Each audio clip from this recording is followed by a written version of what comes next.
Hello everyone, very good evening to all of you. Welcome back to my channel. जैसा कि आप जानते हैं कि हमने MPSI के लिए जो सीरीज़ स्टार्ट की है उसमें आज हम रीजनिंग के कुछ क्वेश्चंस करेंगे। जैसे कि इस चैप्टर का नाम है पदानुक्रम व्यवस्थीकरण यानी कि रैंकिंग अरेंजमेंट। आज हम जो है रैंकिंग के कुछ क्वेश्चंस कर लेते हैं। जैसे कि मैं आपको बता दूं कि इसमें टाइप 1 से हम स्टार्ट करेंगे। सो टाइप 1 टाइप 2 सारे क्वेश्चंस करेंगे, सारे तो नहीं, हाँ, बट जो ज़्यादा टफ रहेंगे उन्हें हम करने की कोशिश करेंगे।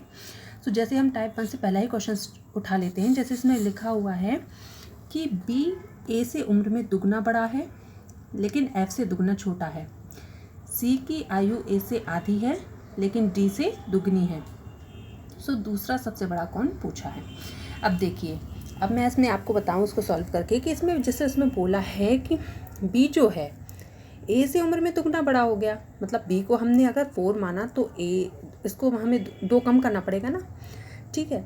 उसके बाद एफ से दुगना छोटा है, लेकिन कौन, बी जो है एफ से दुगना छोटा है, 4 दूनी 8, ठीक है। सी की आयु जो है ए से आधी है, मतलब इसकी 2 है तो इसकी 1 हो जाएगी। उसके बाद बोला है कि लेकिन डी से दुगनी है। सी की आयु जो है ए से तो आधी है लेकिन डी से दुगनी है। अगर हम 0.5 में इंटू 2 करेंगे तो आप बताइए कितना आएगा, इतना ही आएगा ना, ठीक है। और इसकी कोई, मैं आपको बता दूं, वैल्यू नहीं होती है, ठीक है, जो पॉइंट बाद में लगता है उस चीज़ की। सो आंसर तो हमारा कितना आ रहा है, 1 ही आएगा। सो इसे हम 0.5 मानेंगे। अब इसमें पूछा है कि दूसरा सबसे बड़ा कौन है।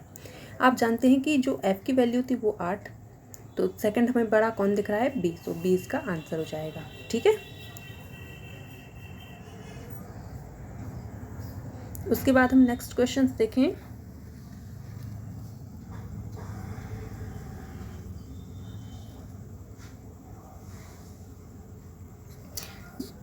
जैसे 6 क्वेश्चंस मैं आपको बोलूं, इसमें लिखा है कि अखिलेश जो है शिबू से लंबा है, ठीक है। अखिलेश शिबू से लंबा है। अमन अखिलेश के समान लंबा नहीं है। अमन अखिलेश के समान लंबा नहीं है, पर वह तेजिंदर से लंबा है। शिबू भी अमन के समान लंबा नहीं है, पर वह तेजिंदर से लंबा है। सो हमें एक चीज़ तो इसमें समझ आ गई कथन में ही कि जो तेजिंदर है वो सबसे छोटा है, ठीक है। सो हम तेजिंदर को अभी साइड में रखते हैं। अभी हम स्टार्टिंग से जमाना स्टार्ट करते हैं कि अखिलेश शिबू से लंबा है। अब देखिए क्या हो, अखिलेश जो है, अखिलेश हो जाएगा शिबू से लंबा, ठीक है।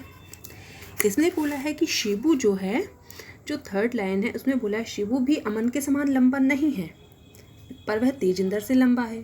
तो इसका मतलब यही हो जाएगा कि जो अखिलेश के बाद छोटा है वो कौन आ जाएगा, हमारा अमन, ठीक है।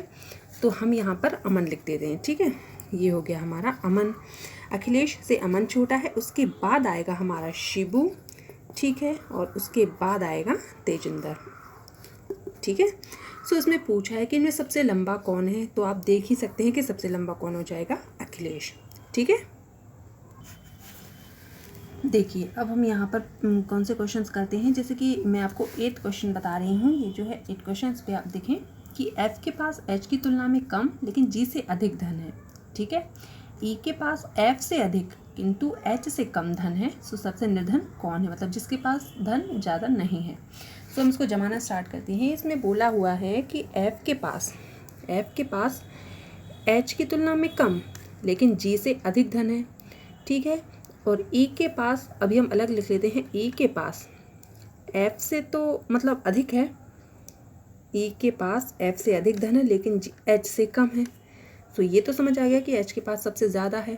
अब इस वाले जो कथन में यहाँ हमें एक चीज़ H को मिटाना पड़ेगा, और H को मिटाते हुए हमें यहाँ पर किसको सेटल करना पड़ेगा, E को, एंड देन ये हो जाएगा H। इसने पूछा सबसे निर्धन कौन है, तो आप देख ही पा रहे हैं कि G जो है यहाँ पे सबसे निर्धन है और सबसे ज़्यादा अधिक धनवान कौन है, H, ठीक है।